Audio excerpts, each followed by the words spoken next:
Colbage electrolysis. Colbage electrolysis.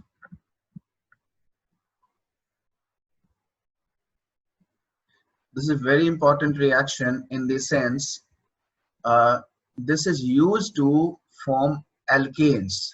Alkanes भी हम बना सकते हैं, alkene बना सकते हैं, तो उसके लिए particularly ये यूज होता है. साइक्लिक कंपाउंड्स हम बना सकते हैं इन सब से. Therefore this reaction is particularly useful and the process is quite simple in the sense कि आप कोई भी एसिड सॉल्ट ले लें. एसिड सॉल्ट का मतलब है यहाँ पर सपोज जैसे मैंने यहाँ पर ये ले लिया एसिड सॉल्ट मैंने कहा है, तो एसिड मतलब कार्बोक्सिलिक एसिड ही लेना पड़ेगा obviously.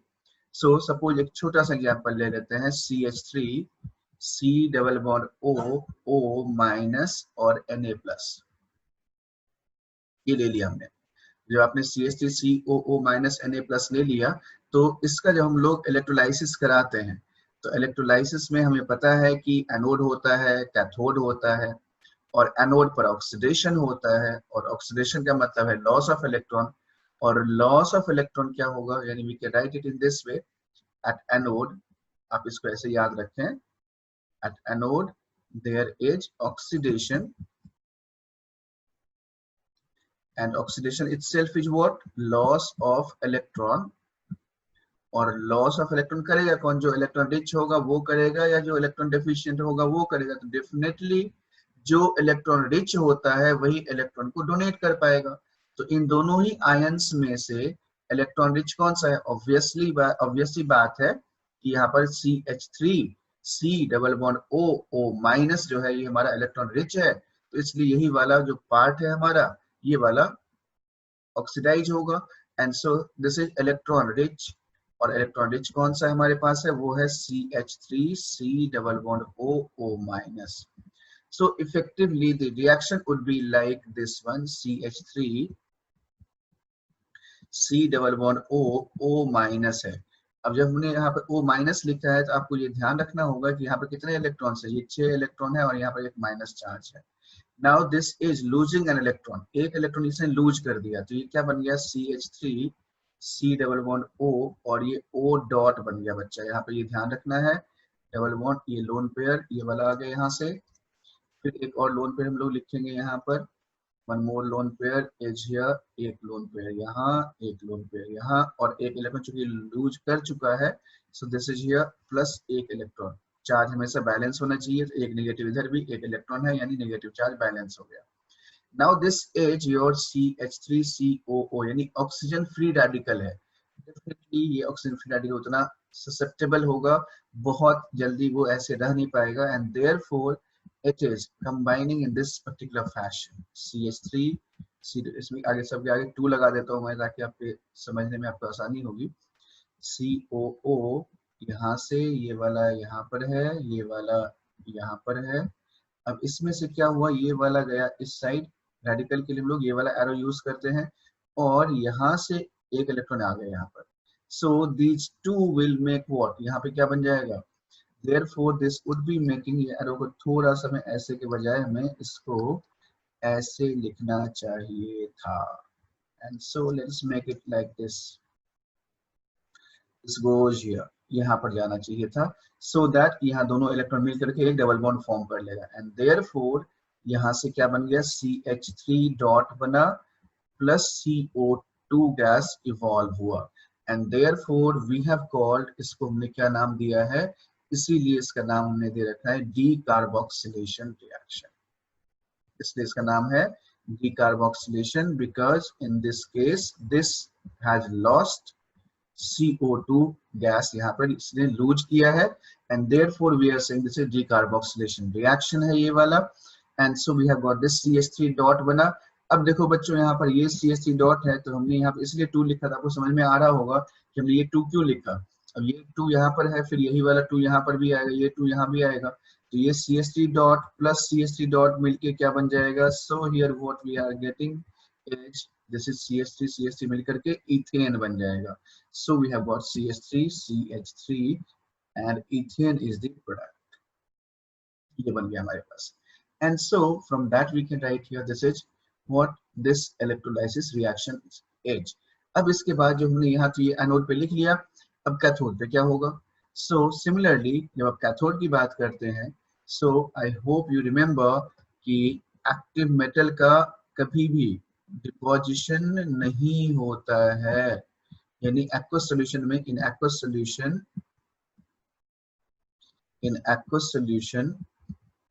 active metals are not deposited. Active metals are, just a moment,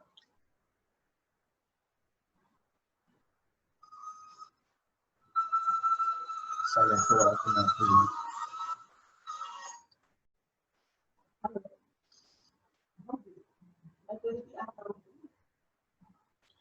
Are not deposited.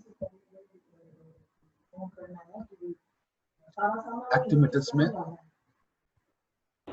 Yes.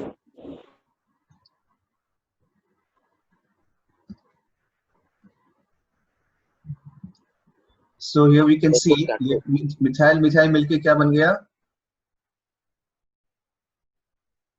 So we have got this ethane बन गया हमारे पास, and now this is, अब इसके बाद कैथोड क्या हमने पढ़ा हुआ है कि in aqueous solution active metals are not deposited, active metals deposit नहीं होते हैं, and therefore always remember here, यहाँ पर ये ध्यान रखना है, तो उसके बदले क्या हो जाएगा, instead of that what is there, H2 gas is evolved, H2 gas is evolved, वहां पर H2 गैस इवॉल्व होता है and OH minus is released. तो कहने का यहाँ पर यह मतलब है कि जो सोल्यूशन हमारा बन जाएगा वो बेसिक सोल्यूशन बनेगा, and therefore we can write it in this way, यहाँ से लोग ये कह सकते हैं इस केस में कि H2O का यहाँ पर हमने क्या कर रखा है, यानी A प्लस और Na प्लस जो हमने यहाँ पे ले रखा है, देखो बच्चों इसमें ये जो हमने Na प्लस का है, तो Na प्लस से कुछ होना नहीं है, जब Na प्लस का नहीं होगा तो H2O का होगा, और H2O का जब होगा so this H2O से हमारे पास H2 गैस बना, और यहाँ से 2OH माइनस हमने यहाँ से रिलीज करा दिया,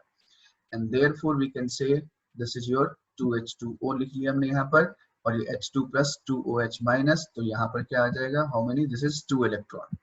So we have got this particular reaction. तो यह basic solution form करता है, और basic solution form करेगा मतलब यदि यहाँ पर यदि हमने ये solution colorless लिया हुआ था, अब इसके अंदर यदि मैंने यहाँ पर फिनोफ्थलीन डाल दिया, फिनोफ्थलीन तुम्हें पता है कि phenolphthalein in presence of basic medium क्या हो जाता है, वहां पर फिनोफ्थलीन जब बेसिक मीडियम में होता है, so this gives us pink colour solution बन जाता है, पिंक कलर का ये सॉल्यूशन फॉर्म हो जाएगा, right. So that can be tested, इसको हम आसानी से टेस्ट कर सकते हैं। So what is evolved here, H2 gas यहाँ से इवॉल्व होता है, तो कैथोड पर H2 गैस इवॉल्व होगा, और एनोड पर हमारा CO2 गैस इवॉल्व हुआ, और प्रोडक्ट क्या बना, यहाँ से product formed was this ethane बन गया, यानी एल्केन हमने यहाँ पे बना रखा है। So what ultimately what we have to do, हमें करना यह है कि जो भी एसिड सॉल्ट है उसमें से CO2 उड़ा दो, रेडिकल बना दो, CO2 उड़ाओ, रेडिकल बनाओ, और रेडिकल को कंबाइन कर दो, एंड ऑलवेज रिमेंबर कि intramolecular reactions are faster than intermolecular reaction. Please इस बात को आप याद रखेंगे कि इंट्रामोलिकुलर रिएक्शंस जो होते हैं वो फास्टर होते हैं इंटरमोलिकुलर रिएक्शन से। So again I am repeating the same thing कि एसिड सॉल्ट दे रखा है, एसिड सॉल्ट में से आप क्या करेंगे, CO2 को उड़ा देंगे, CO2 गायब हो जाएगा, डीकार्बोक्सिलेशन रिएक्शन हो गया, फिर बाकी जितने कार्बन बच जाएंगे उसके ऊपर रेडिकल पहुंच जाएगा, रेडिकल बन गया, फिर में रेडिकल और रेडिकल को कंबाइन करा देना है। ध्यान देना है इस बात पर कि यदि कहीं पे रेडिकल मतलब एक ही बन रहा है, एक ही मॉलिक्यूल में है, एक है, तो उसमें मतलब इंटरमॉलिक्यूलर हो जाएगा। यदि एक ही मॉलिक्यूल में दो रेडिकल्स हैं तो हमारी पहली कोशिश यही होनी चाहिए कि उसने पहले इंट्रामॉलिक्यूलर रिएक्शन कराए rather than intermolecular. So if you keep this thing in your mind, things will be very easy for you, फिर बहुत सारे हम लोग रिएक्शंस कर सकते हैं। So what I am just finally, इसको यदि मैं ऐड कर दूं तो इफेक्टिवली क्या मिल जाएगा हमें, ये दो इलेक्ट्रॉन कैंसिल आउट हो गया। सो ओवरऑल यदि आप इसको ऐड करेंगे तो हमारे पास क्या बन जाएगा, CH3COO minus. So effectively the reaction is 2CH3 COO minus K plus H2O. It's changing to this is ethane CH3 plus CO2 2CO2 plus 2KOH plus H2। इसमें से दो गैसेज इवॉल्व हुआ, दो नहीं तीन गैस, ये भी गैस ही है, ये भी गैस है, ये भी गैस है, ये तीनों के तीनों गैसेज हैं जो यहाँ इवॉल्व हो रहा है, और यहाँ पे ये KOH है। सो this is effectively the reaction is, और इसको हम लोग क्या कहते हैं, कॉल्वेज इलेक्ट्रोलाइसिस कहते हैं। अब basis this just try out these questions, questions को आप सॉल्व करें। So question number 1 is like this one, ये वाला हमने यहाँ पे ले रखा है। So have a look at it. Number 1 COO minus K plus KES Kolbe's electrolysis. Then we have, पहला हो गया, दूसरा मैं ले रहा हूँ यहाँ पर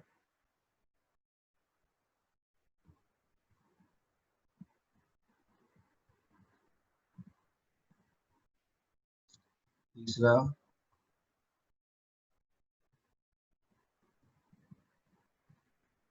देन बाद की बात करें, फोर्थ इज दिस वन,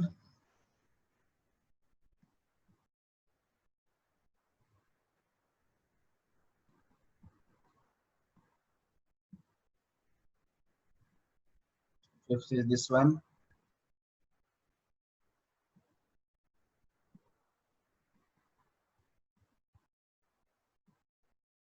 ठीक, sixth is this one,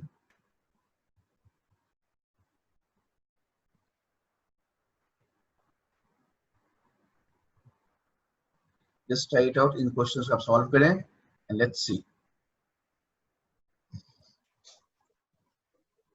So while considering this reaction, in this case what we just need to do is decarboxylate it.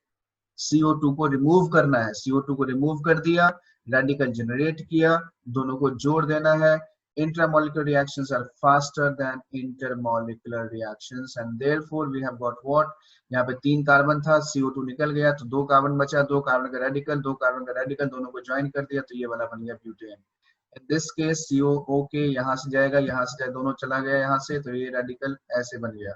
So we have two possible product, one is this one, एक तो बन जाएगा ऐसा, ये वाला ऐसे लिखा, ऐसे लिखा, लेकिन साथ में मैंने आपको अभी भी ये भी बताया था कि intramolecular reactions are faster than intermolecular, therefore this could directly combine to form a double bond. इसमें यदि करेंगे यहाँ से तो ये वाला बनेगा कुछ इस तरह का। तो ऑब्वियसली ये इंटरमोलिकुलर रिएक्शन है, ये इंट्रामोलिकुलर रिएक्शन से ये बना है, तो ये रिएक्शन फेवरेबल नहीं है, ये वाला फेवरेबल होगा, this is not favourable and so this is the major product, ये वाला बन गया। In this case similarly we can have this one, हमारे पास इथाइन बन गया। In this case ये COOK चला गया, ये COOK बाहर निकल गया, दोनों से रेडिकल बना है हमारे पास। So we have got what, यहाँ पर फिर से कहानी वही है कि या तो आप इंटरमोलिकुलर कराएंगे, जब इंटर कराएंगे, इंटरमोलिकुलर कराएंगे, inter, so in that case it would be leading to 1 2 3 है, तो 3 और 3 6 का रिंग बन जाएगा, ये वाला बन गया। यदि मैं इसमें इंट्रा करा दूं, इंट्रा, तो यहाँ से इंट्रा बन जाएगा, ये साइक्लोप्रोपेन बन जाएगा। This is more favourable than this one, इसकी प्रोबेबिलिटी कम है, इसकी प्रोबेबिलिटी ज्यादा है, तो ये वाला मेजर प्रोडक्ट बन जाएगा। इन दिस केस अगेन 1 2 3 4, 4 का है यहाँ पर, तो 4 का रिंग बन जाएगा। In this case again what we have got is ये रेडिकल यहाँ पर, ये रेडिकल यहाँ पर, दोनों को ज्वाइन कर दो तो बाईसाइक्लोब्यूटेन बन जाएगा। So that is how we can draw the product, just it's 2 minutes job. चलो, so इस तरह से हम लोग इसको डील करते हैं। We can have many more questions based on that, but that is what the Kolbe electrolysis is. अब इससे और आगे की बात करेंगे in the next, अब इसके और आगे रिएक्शन की बात करते हैं।